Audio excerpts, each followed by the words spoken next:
Tastes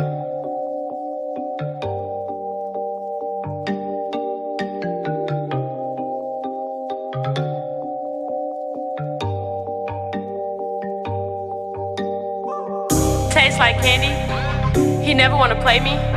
Blaise Moet what the name me. And I'll never let no bitch shake me. Bottoms up with no chaser. These other hoes you fucking with basic.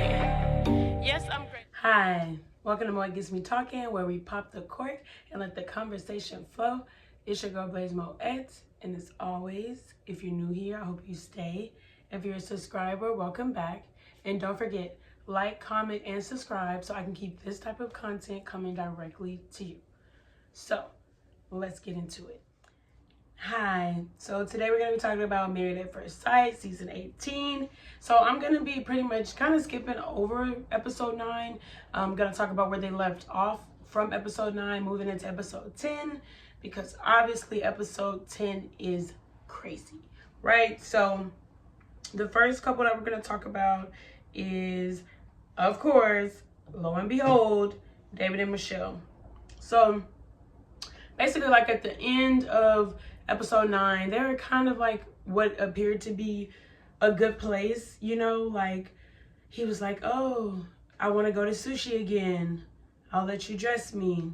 She's like, oh yeah, that sounds great. That sounds like a good idea. And so it appeared that they were, whatever, being, you know, left episode 9 off on a good foot. It was seeming like Michelle was trying to put her better foot forward. So then another thing is that when they were talking to the therapist, she was talking to Dr. Pia, she was like, oh, if I had to go to that simple life again, then that would feel like a failure to me, da da da.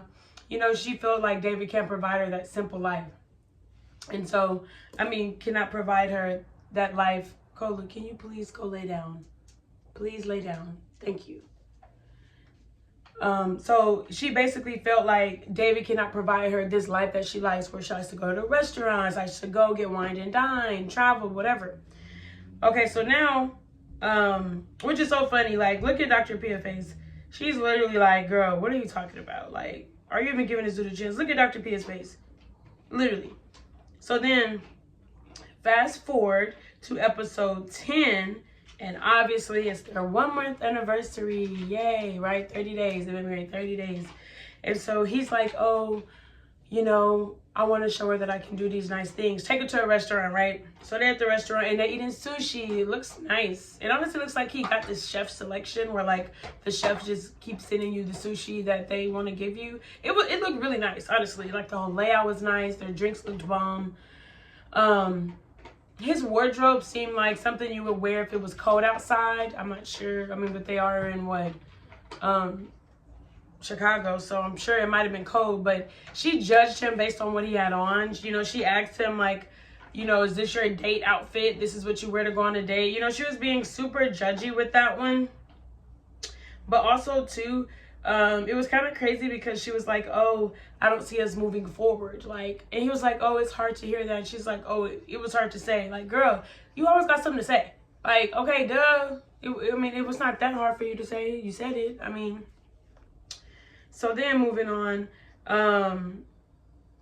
you know, she's basically just kind of telling him, they're basically just venting to each other at dinner the whole time. It was really terrible to watch. I mean, if you don't see yourself moving forward at this point, 30 days in, I think it's safe to say this wasn't your show, you know? Let me take a sip of this tea. Yeah, so I feel like it's safe to say this was not your show, Michelle. And so,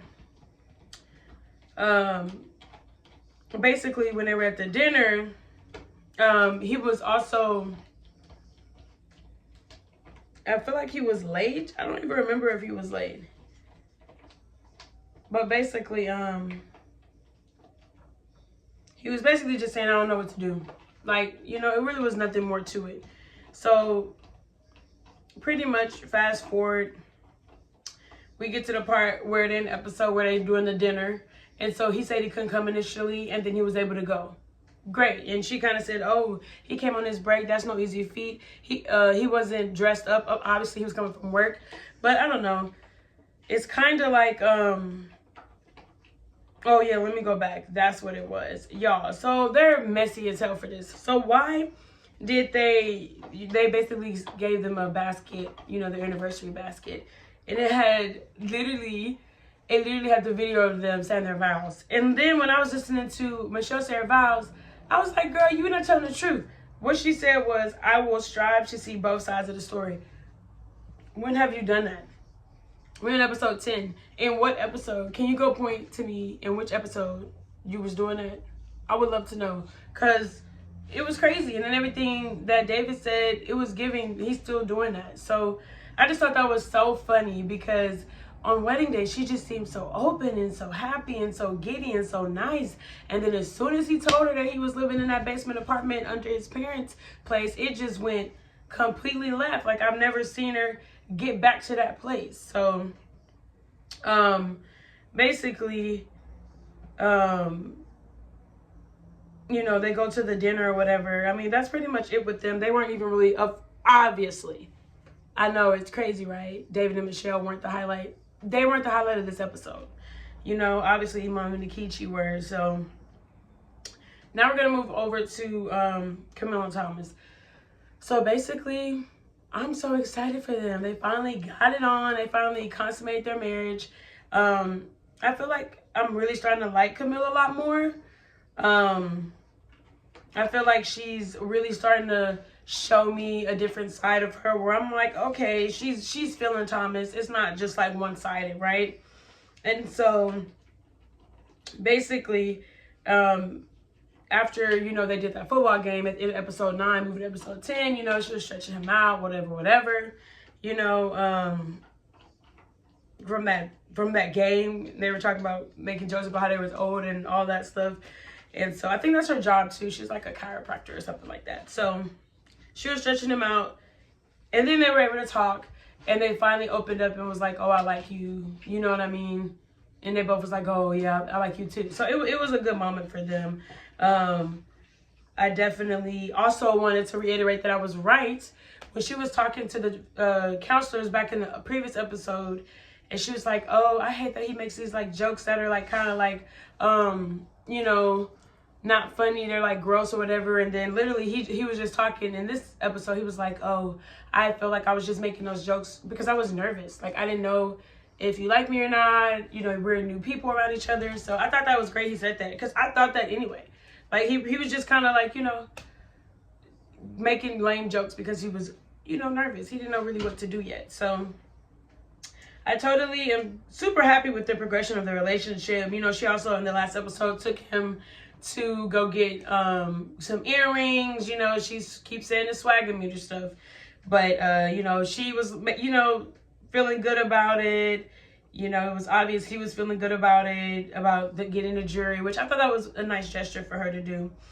So then in episode 10, you know, she plans this basketball date for them to go play basketball, because she played basketball all the way up into college. Her dad was so supportive of her. He used to drive out, you know, 4-hour drives one way just to see her play at the college she was at, and he would go back that same night or whatever. So, you know, she really expects Thomas to be super supportive. She even said, I want my husband to be like my dad. So that was interesting to see. Like, as soon as he got there late, she was like, oh, you need to run suicides. And then his hamstrings started acting up, so he couldn't finish. So I thought that was hilarious. I thought that was so cool they could play basketball together and kind of like, you know, just, you know, see the other sides of each other. And Thomas even said, oh, I see a vicious side of her, because obviously she was doing him up. Go lay down, Colo. So yeah, fast forward, you know, they're celebrating their anniversary, and oh my gosh, he gets her some jewelry, which I thought was a nice gesture, and it was her birthstone. And so remember, she took him to go get jewelry. So I think that that was really nice of him to like return the favor, because he knows that she likes jewelry as well. So I thought that was really sweet. They both look really good. You know, he apologized for being late. He said that was why, because the store that I initially was supposed to get this necklace from, they said they didn't have it left, so he had to go across town to get it. I mean, it was a really good date. And then she was doing the drink mixing class. So I thought that was so awesome. I really like the progression of their relationship so far. Like, I really feel like You know, they're really hitting it off finally. I feel like there's finally that connection there. And so when it comes to them, this is the only couple I'm excited to see what happens, because honestly, all the other couples, you know, right now are not really giving that much when it comes to, are they actually going to be married on decision day? So I really feel like right now with Camille and Thomas, it's working, you know. Obviously at the end of episode 10 they give a preview, which makes you think it's not, but you know how they can spin things. So far I feel like there's nothing that they've been thrown that they couldn't work through or can't work through, because they both genuinely like each other. Y'all already did it, y'all already consummated the marriage. You know, y'all both seem real excited about that when y'all broadcasted that at the dinner. So definitely looking forward to seeing what happens with them. Now we're gonna move into Madison and Alan.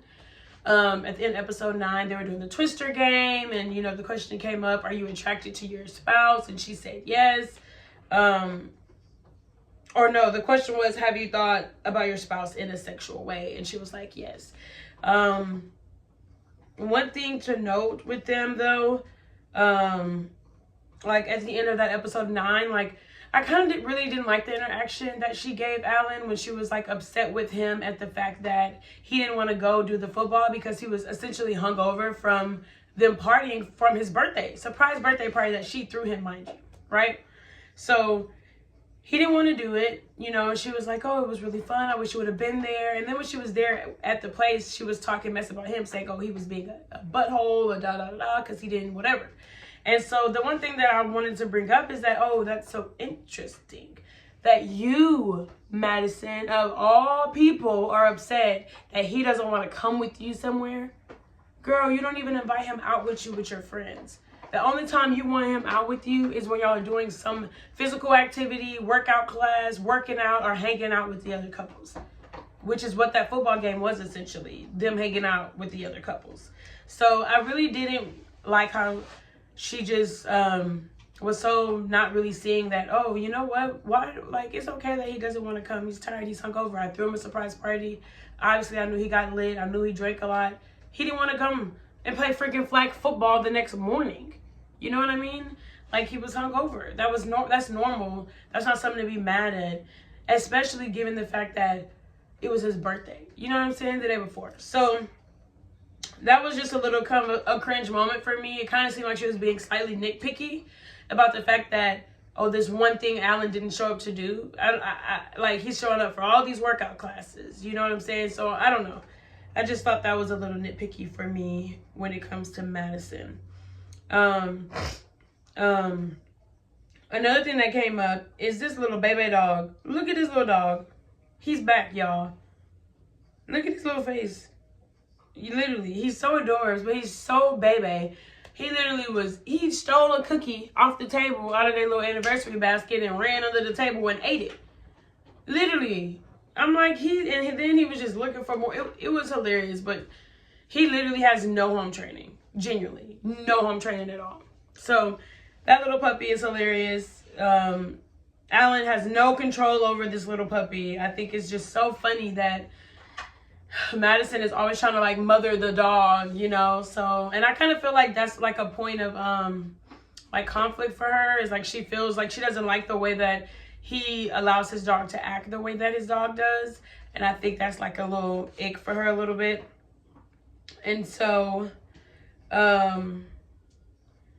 basically when it comes to their relationship, it's not really much else happening there. Of course, they're starting to try to really insinuate on who's the couple that's going to be seeing each other, whatever, or stepping out. I already said if it was David and Madison, it wouldn't be surprising, but now they're trying to, now they're trying to make it seem like it's someone else. So honestly, I don't know.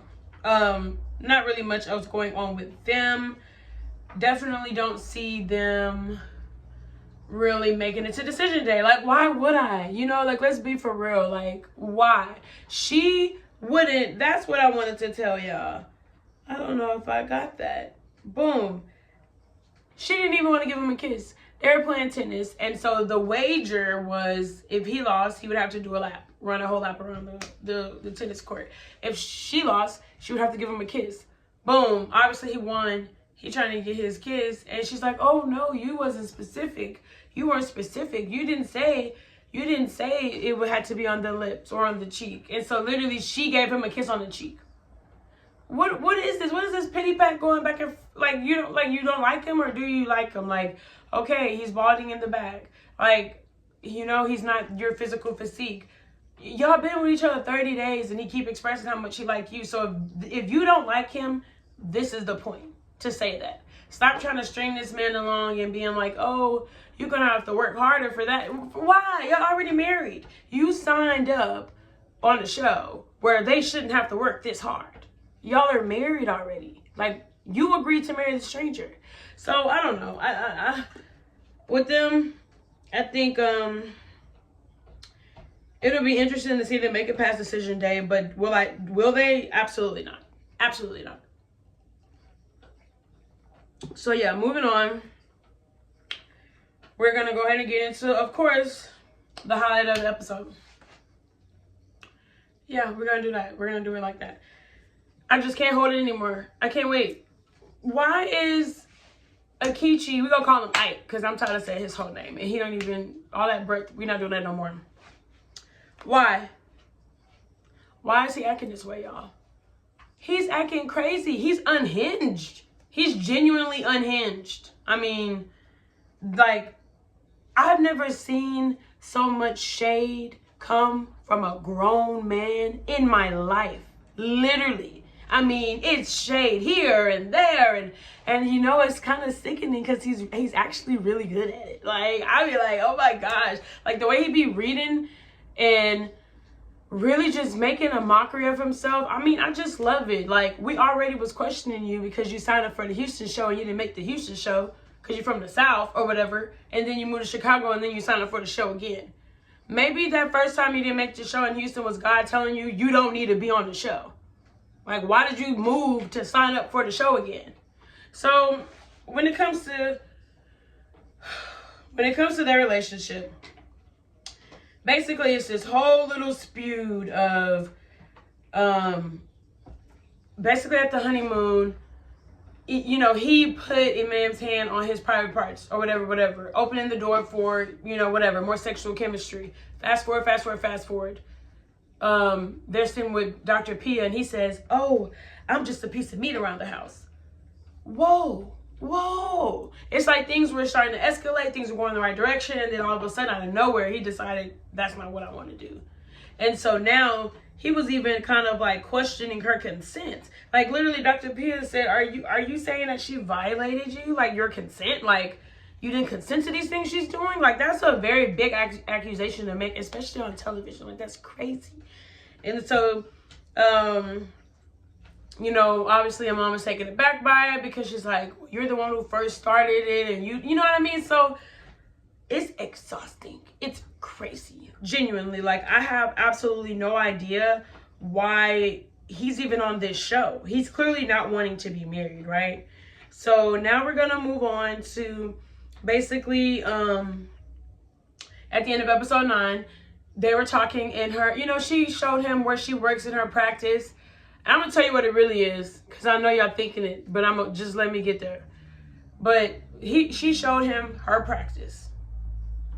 Her beautiful, luxurious practice where she gives people Botox and facelifts and it's just wonderful in there. Okay, that's like a lady's paradise. Guys go there too. Don't front. Drake went there.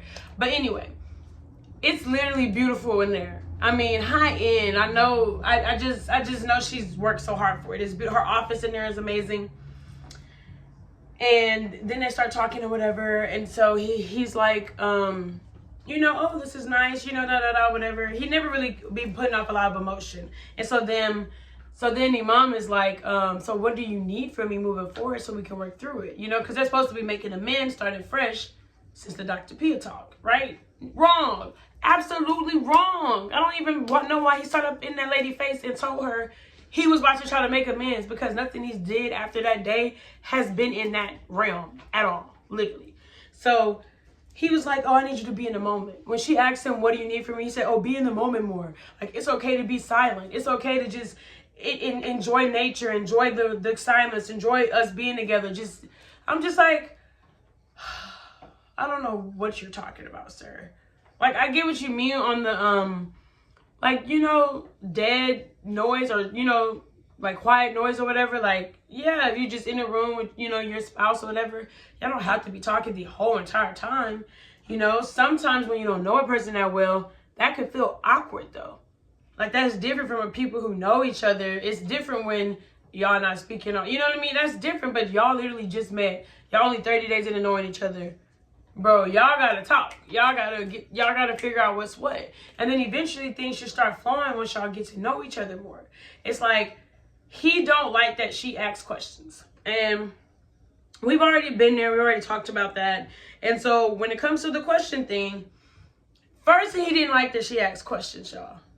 But now he don't like that when she asks him questions, he feels like she don't like his answer.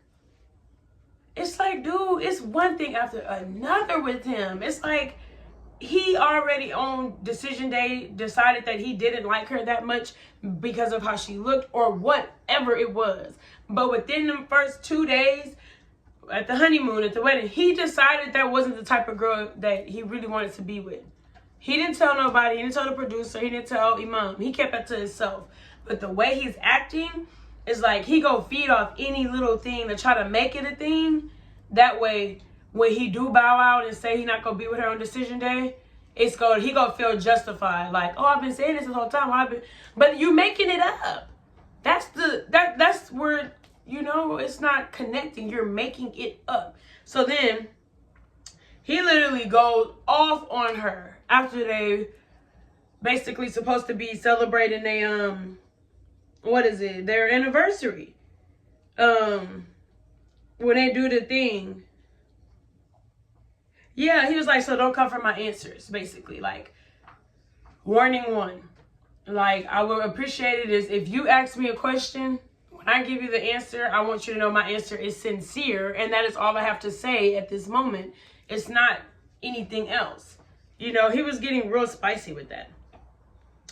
So then they celebrate their anniversary. She has this super amazing spread. I mean, her mom, look, she's great. I don't know what the heck. She's awesome. She got this, you know, the smoked salmon, the charcuterie, the cheese, the olives, the fruit, the champagne. It's like picnic. It's like, it's beautiful, right? And so he's like, you make this yourself? She's like, yeah, da, da, da. And so but his energy, like when you walked up, you didn't walk up and be like, oh, happy anniversary, or just even give a, look, even if y'all beefing, you couldn't give a side hug.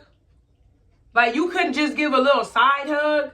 Like, that was hella dry to me. Like, naturally, when you on your anniversary, you supposed to walk up, kiss, happy anniversary. Like, y'all not on that level because y'all had some issues, but you could have at least acknowledged her and gave her a hug and said, hey, thanks for doing this. Like, I don't know. I just feel like he feels like he's chill, but you're actually being very, I don't know the word. Right now, I'm going to just say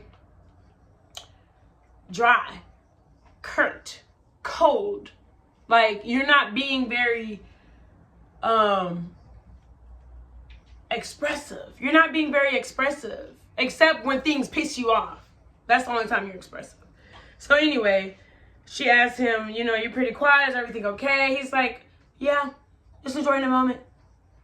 Just enjoying nature. And the birds chirping. Like, you're shady. You're shady. You're shady. So, honestly, he really works my nerves. Like, how can you sit there, you know, with all the beautiful nature and all those birds chirping and this lady in this beautiful pink outfit and all this beautiful food and this bread and had that nasty, ugly ass attitude? That don't make sense to me. If you just really enjoying the moment, there's absolutely no way. And it's crazy because she clocked his tea. Because she asked him too. She was like, oh, so are you happy? Like, it's so crazy. He's like, he gives this analogy and says what the score is like at halftime is not what it is at the final at the end. And then she's basically like, yeah, I get that. I understand that. And she's like, I'm an active player. So, you know, no matter what happens, basically, you know, I'm going to feel like I did everything that I could to get to that end of the game, essentially. You know, that's the thing. I think that's another thing. A mom, she's not dumb. She's not one of them little girls who not. No, I think she's older than him, if I'm not mistaken. She's not one of them that's just gonna allow you to kind of just say stuff and then like manipulate her into thinking this is what you meant. No, I know what you really meant. And let's talk about it like that. We don't gotta be shady. And so I feel like with his whole analogy and her, you know, her response, then he started getting mad. Oh, now he mad.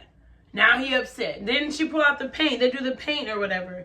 And so, you know, I thought that overall it was like a good start to a better, you know, I guess relationship, better progression. But obviously that didn't last long. I mean, it was already kind of tense there. So then they get home. They come home to the basket. And then it got their vows framed in it.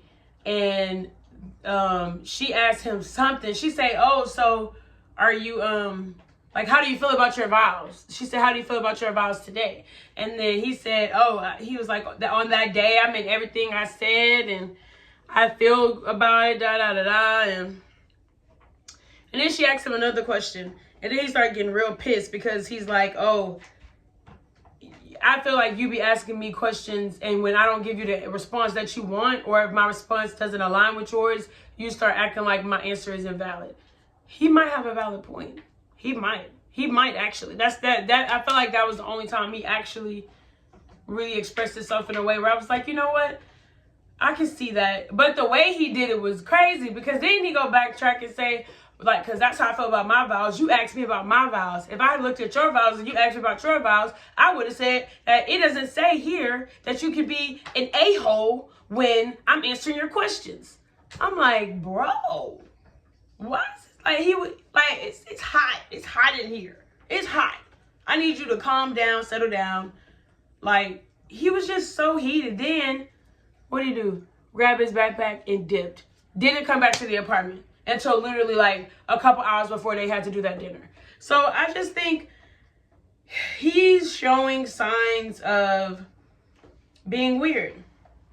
And so the way that he's trying to paint it is that she's aggressive and she basically is like overpowering him and belittling him. That's how he's painting it, but I don't even really see that, you know? I really don't. I don't see that.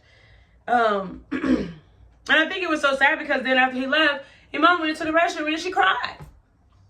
I'm like, dang, that sucks. That really sucks. And then after he gave his little speech and was being mean and called her a-hole, he just left. So I just think he's odd. So then, of course, you know, mom got receipts about how she was texting him every day. And, ooh, September, I see them dates, baby. It's getting cold over there in Chicago. Excuse me. But she was like, oh, good morning. Hope you had a good night rest. All this other stuff. You know, just texting him, checking up on him, right? So then, of course, they gonna be messy. They got to bring all the couples together for this dinner. And so then they have the dinner, and it gets really messy, and the mom's there. But on the bus right there, she starts telling all the other couples all the tea that they don't know about him, saying she like basically violated and, you know, all that. She caught him up on that, right? So all the other couples was very much prepared and, you know, up to date by the time, you know, the dinner started, right? And so I think it's just so crazy because everybody on that bus already feels like a little weird about Ike. Like he gives something weird, especially the fact that this is your second time applying for the show. Like, it just gives weird. Everybody is kind of like skeptical. Like, everybody on the bus has the same skepticism about this dude. Literally, we're all on the same page about something's fishy here with him. Something's weird. Something's off, right? And so, boom. Then he comes to the dinner.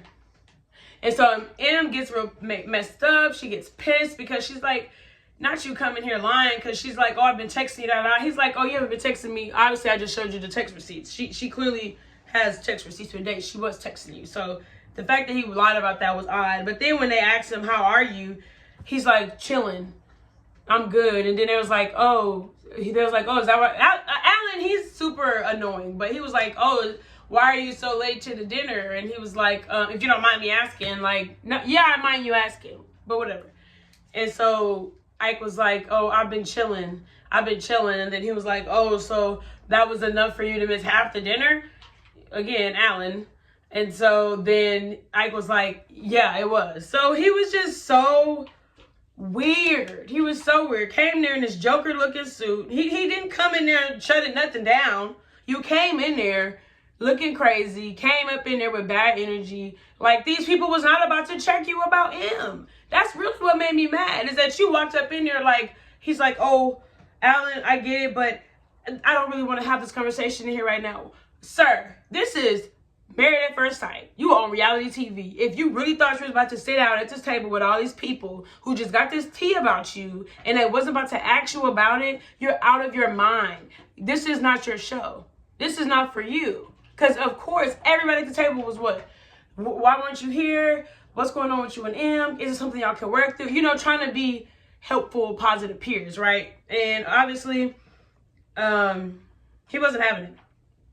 Akichi wasn't having it. And so basically the girls take M to the restroom. She calmed down with the woo, blah, blah, blah. They pump her up, whatever. As soon as she walk out, Ike is like, fellas, ladies, y'all have a great night. Why'd you come here in this Joker suit? Why did you come here anyway? Like, it was crazy. Because when he answered like, oh, I don't really want to talk about that. You know, I'm not really here for y'all. And then Michelle's like, so why did you come? He's like, oh, you want me to leave? You're shady. You're shady. He didn't have no better response but to throw some shade. So anyway, then he's outside with the producer saying, I'm okay walking away. We're okay with you walking away too. We're not mad at you for doing that. We wish you wouldn't have taken 30 days to do it and made up this whole story and blown it out of proportion. But we actually all agree that you should walk away. We're not holding that against you. We're not mad at you. We're not. I'm happy it's over. What I'm not ready for is M and her scorn and how she's going to have to be trying to defend her name because he's trying to make it seem like she violated his consent, that she's an a-hole, that she's aggressive, that she puts him down. So now I feel like the rest of the season, that's what M's going to be doing, is trying to like vindicate herself in a way. Like, all these allegations he's had, bull crap. You know what I mean? So I think that sucks because, I mean, obviously it's great for TV, it's great drama, but I always hate it when it ends so bad and it ends so early in the season that the rest of the season, it's just them throwing slugs at each other and this hate party and this and that. And it's just, and then we got to see them get divorced and they're gonna, you know, it's like, I hate the extra drama with the show. I'm not gonna lie. Like, the tea about them in real, like in reality, is that M was too level-headed. She was too educated. She was too humble, and she was too assertive for him. And and I stand on that. I stand on that. At the end of the day, whatever games he was used to playing, it didn't work on her. All this little shade and boopity bop this that you be doing with girls in the South, because you want to bring that up, it's not working here for you in Chicago, sir. You know, you might want to take that back somewhere else. You know, it's not working for you here. These little games that you tried to play, literally, you're playing losing games right now. Literally. Like, I think, honestly, when he watched this back, as he's watching it back now, he's going to feel really, like, disgusted with himself and the way he presented himself and the way he talked to that lady that he barely knew on national TV. You know, and it kind of seemed like a lot of it came out of jealousy, out of spite, at that she was so successful and she was so, you know, so the way that she carried herself from day to day, you wouldn't have just thought off rip that she just did all, as so successful as she is. Like, she really has a way to just be cool with it all. You know, she's super cool. So, I don't know. I hope MM's cousin don't be Ike up. After her cousin see all this on the show, they go bring her cousin to the reunion.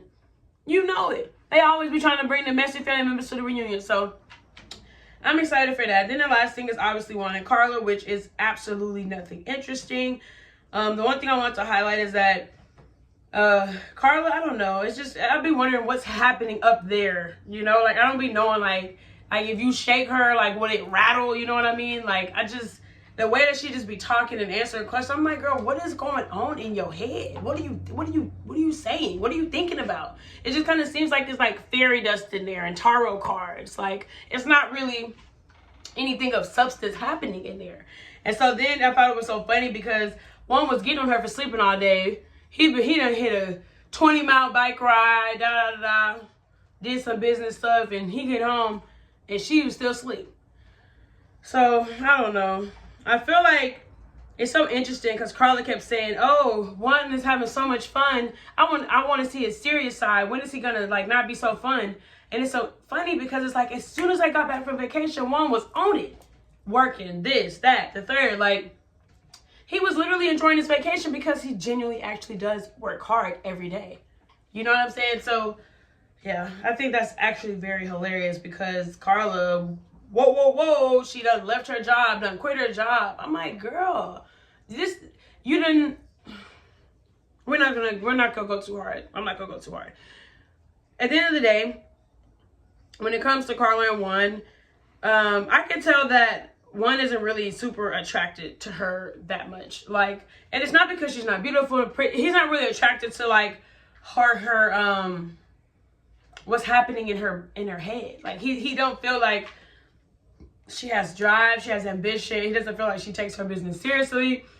Yeah, he definitely doesn't feel like she knows what's going on around her. And so I thought that was so interesting because when she was telling him, when they were celebrating their anniversary, she was telling him, oh, you know, I got a client, they're gonna fly me out, we're gonna do this. You know, he was asking all the right questions. Oh, well, how much are they going to pay? Are they going to pay for your flight there and back? Like, you know what I'm saying? Like, all these questions she just didn't ask. He's like, oh, did they send it in email? Was it through text? Was it... She's like, oh, no, they just talked to me on the phone about it. Girl, that's not no contract.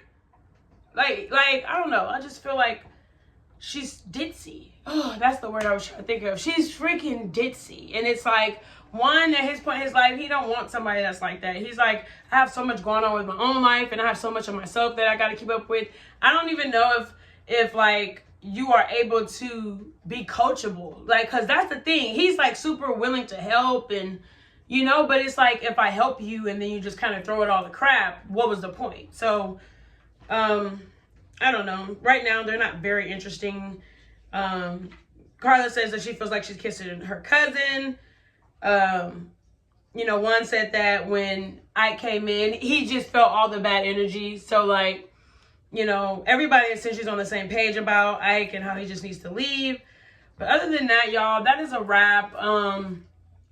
Hopefully this next episode, they can reveal a little bit more about this little, you know, crazy stuff that's happening between people, like, so-called talking to each other and talking to other people in a relationship. Now I'm trying to make it seem like it's Alan, because Madison is, like, depriving him of any type of, like, sexual, like, contact. She won't even get to do the kiss. So-called, he's supposed to be trying to go talk to other people. I don't know. But, of course, as always, thanks for watching. It's your girl, Blaise Moet. This is Moet Gets Me Talking, where we pop the cork and let the conversation flow. And please do not forget to like, comment, and subscribe. And also, if you haven't yet, make sure you go check out my other videos, check out my Ipsy haul videos. And without further ado, you guys have a great day, great night. Bye. Stop bothering me, stop wasting my time, you mean nothing to me. I can't even lie, stop bothering me, you're not worth my time, you mean nothing to me. Stop bothering me, stop wasting my time, you mean nothing to me. I can't even lie, stop bothering me, you're not worth my time, you mean nothing to me.